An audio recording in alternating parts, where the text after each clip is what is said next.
There's a law called polarity. The law of polarity decrees everything as an opposite. You couldn't have an up without a down, a hot without a cold.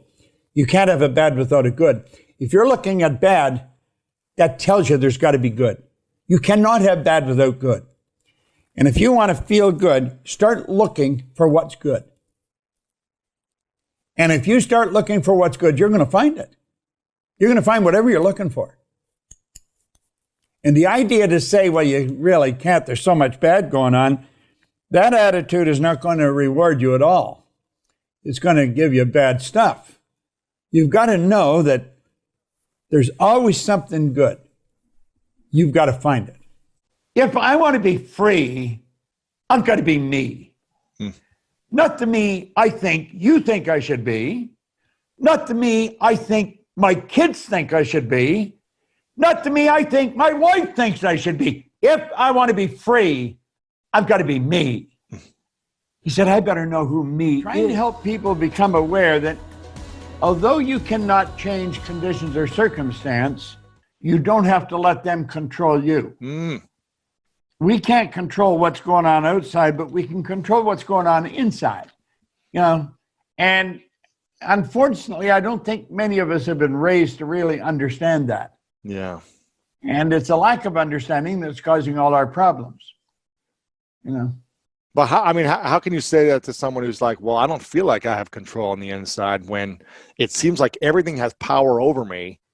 You see, the truth is for that person, that would be true, that they're being controlled by outside. We look at it this way. We are the only creature on the planet that's totally disoriented in our environment. All the little squirrels, the birds, all the animals are completely at home in their environment. They blend in. You and I are totally disoriented in our environment. We've been given the mental faculties to create our own environment. However, we go right through school and we've never learned that. We have higher faculties and the average person has no knowledge how to operate with them, how to develop them. We have perception, the will, reason, imagination, memory, and intuition. Now, those mental faculties, they're not just words. They're actually mental faculties that we can use to take control over our world and to create the environment that we want. But unfortunately, first of all, the cause of fear is ignorance. That is the cause of fear. And so if you follow the ignorance, it doesn't start out as fear. The ignorance starts out in a conscious level as doubt and worry. That's on a conscious level. We're doubting or we're worrying. Then we take whatever image comes into our consciousness of the doubt and the worry, and we turn it over to our emotional mind. That's what causes the fear. Well, that fear then has to be expressed through the body, through the only instrument it can be expressed through, our physical body. It sets up a vibration known as anxiety. Anxiety is not expressed. Anxiety becomes suppressed. We suppress it. And the suppression then turns to depression, which turns to disease, which turns to decay. You see, you're talking about a track a person gets on. It's a very negative track. It's ignorance, don't worry, fear, anxiety, suppression, depression, disease, disintegration. Now, the polar opposite of all that, the opposite of ignorance is knowledge. There's only one way to get to knowledge, and that is to study. Now, unfortunately, school didn't do the job that it was designed to do for most of us.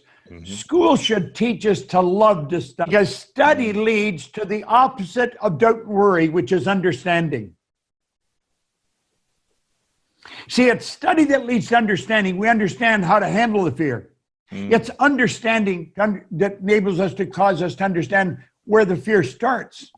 The understanding, then we want to say, what do we understand? We want to understand this whole universe operates by law. One of the laws is the law of opposite. The opposite of doubt and worry is understanding. Now, if the don't worry leads to fear, what's understanding leads to? Understanding leads to faith. The faith leads to expression, well-being, and expression. It's not depression. It's not suppression. It's not anxiety. The faith leads to well-being. The well-being then is expression, acceleration, because we're at ease. There's not dis-ease. So you're dealing with polar opposites. There's two different sides to things. And when we understand that, our world starts to change. It's by understanding that we learn how to deal with these pandemics when they hit. I think money plays a very, very big role in our life.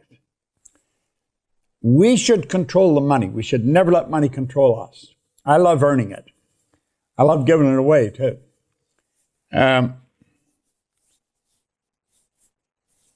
If you're in a relationship, understanding money in the relationship plays a very big role. You can't have one person with let's say, a poverty consciousness and another one with a prosperity consciousness and expect to have harmony in that relationship. It's just not going to be there because there's too many things where money comes involved in decision-making and conversations. And if you're not on the same page, there's trouble in River City, in the Music Man. And that's just the way it is. So I think it's very important. But the truth is not many people understand money.